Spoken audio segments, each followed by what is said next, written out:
Kita akan kembali lanjutkan perbincangan pemirsa. Mas PK, pada hari Rabu lusa ini akan dilakukan otopsi ulang. Apakah kemudian dari Komnas HAM juga akan datang ke sana dan juga akan mengikuti otopsi ulang ini, termasuk melihat juga bagaimana nanti hasil otopsi?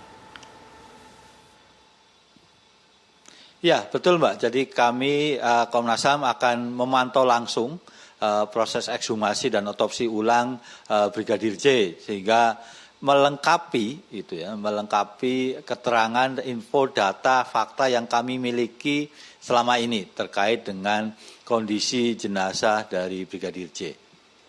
Baik, Dr. Nasir menyinggung tadi yang sudah sempat saya tanyakan sebelum jeda, kalau ternyata hasil dari nanti otopsi ulang ini berbeda dengan awal, kemudian bagaimana caranya?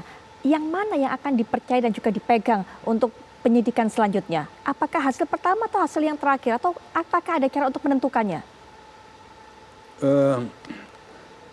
Kalau berbeda ya. Kalau berbeda, kita katakan berbeda. Dalam kondisi berbeda. Ya, kita berharap tidak berbeda. Tapi kalau toh ada perbedaan, tentu yang dipegang yang kedua. Karena kedua ini, yang pertama kan prosedur biasa, prosedur normatif.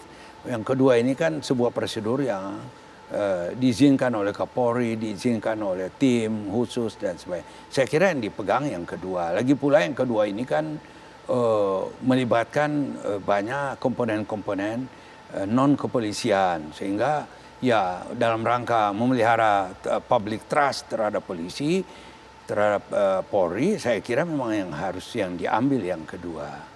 Baik, karena ini juga menjadi edukasi untuk masyarakat. Masyarakat begitu mengikuti dan juga menyoroti kasus ini. Kalau memang nanti ternyata ditemukan adanya perbedaan, lalu bagaimana bentuk pertanggungjawaban dari dokter yang ada dari tim forensik yang melakukan otopsi pertama, Dr. Nasir?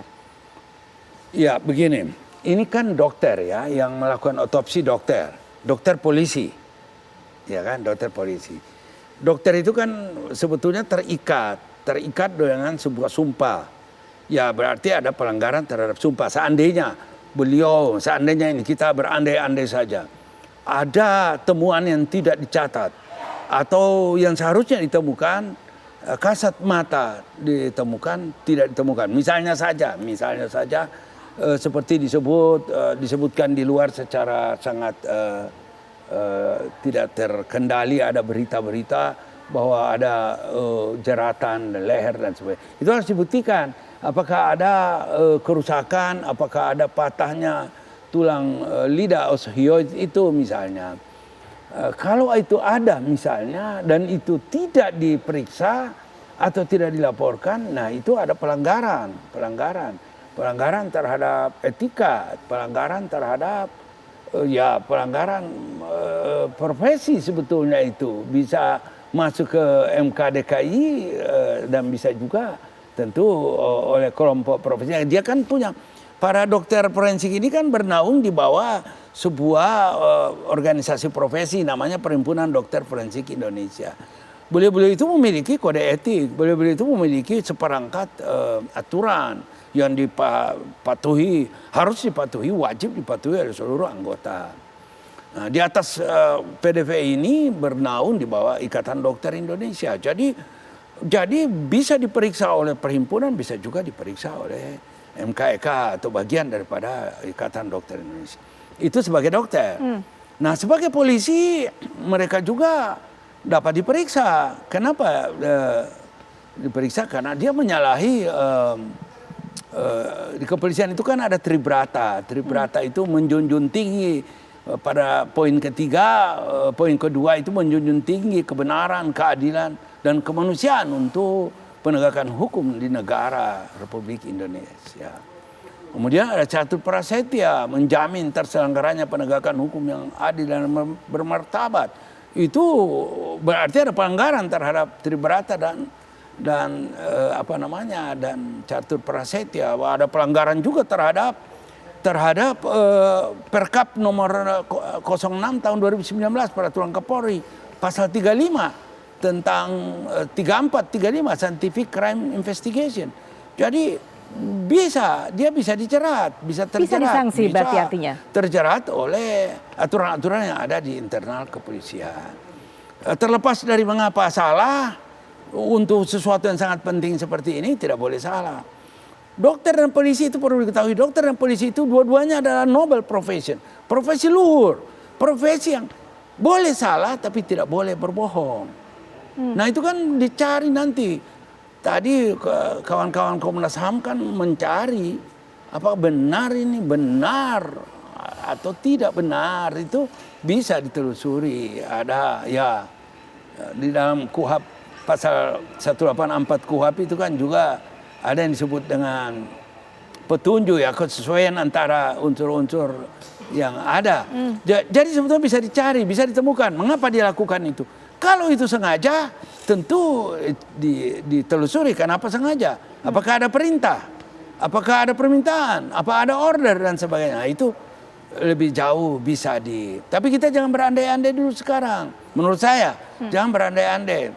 Polisi yang baik ini masih banyak banget polisi yang baik. Bahwa ada 1-2 polisi yang tidak baik memang merusak norma institusi. Kita tidak berandai-andai, tapi kita hanya ingin memberikan informasi ke masyarakat. Edukasi apa pada jadinya? masyarakat. Betul sekali. Karena ini seperti yang sudah saya katakan dalam sorotan masyarakat, apa jadinya jika kemudian ada 2 hal atau 2 kondisi hasil otopsi yang kemudian berbeda, begitu dokter. Tapi Anda mengatakan dokter bahwa ini nanti dokter yang akan melakukan otopsi ini memiliki kapasitas yang cukup senior sehingga mengetahui dan sebagainya. Tapi dengan sudah lewat golden time dan ada hal faktor lainnya, seberapa yakin kemudian Dr. Nasir ini bisa melihat bahwa nanti tiap otopsi ini juga mungkin juga akan bisa melihat atau mengotopsi ini dengan sebaik-baiknya dengan kondisi yang cukup. Saya tidak tahu siapa saja beliau-beliau yang akan nanti menjadi tim pada hari Rabu yang akan datang. Tapi saya percaya beliau-beliau akan pegang teguh kode etik profesi.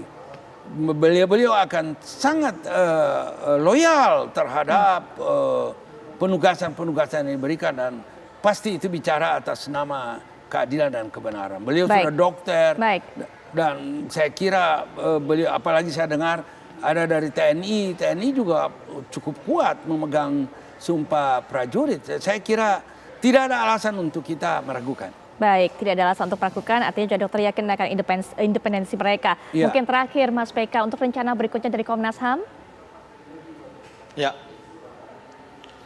Ya, rencana berikutnya selain menghadiri atau memantau proses ekshumasi dan otopsi ulang, kami juga akan meminta keterangan terkait dengan forensik, baik itu digital forensik, baik itu CCTV maupun juga isu terkait dengan peretasan handphone. Jadi kami akan melihat apakah ada pesan yang hilang atau tidak, terus kemudian CCTV-nya sinkron nggak, keterangan waktunya, dan juga keterangan-keterangan lain yang kami dapat. Terus kami kemudian meminta keterangan juga rekan kerja dari Brigadir J.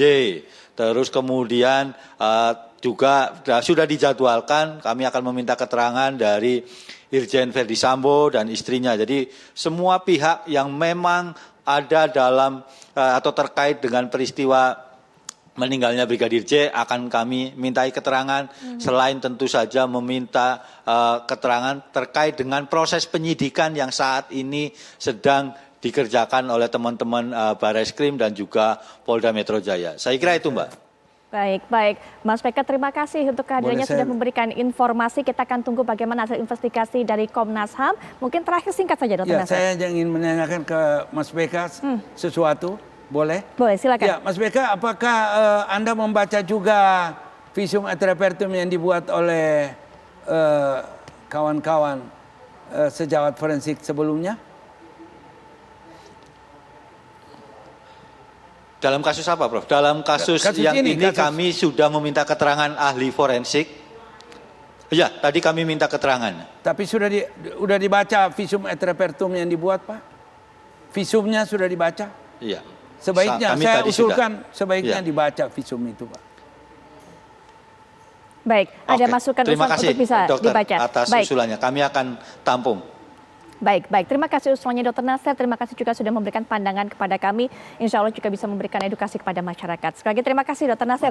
Kemudian juga Mas PK, terima kasih. Dan pemirsa, setelah jeda berikut ini kami akan ajak Anda untuk bisa menyoroti bagaimana bisa kemudian ada 2 perusahaan, 2 PT yang berupaya untuk bisa mendaftarkan merek Citayam Fashion Week sesaat lagi.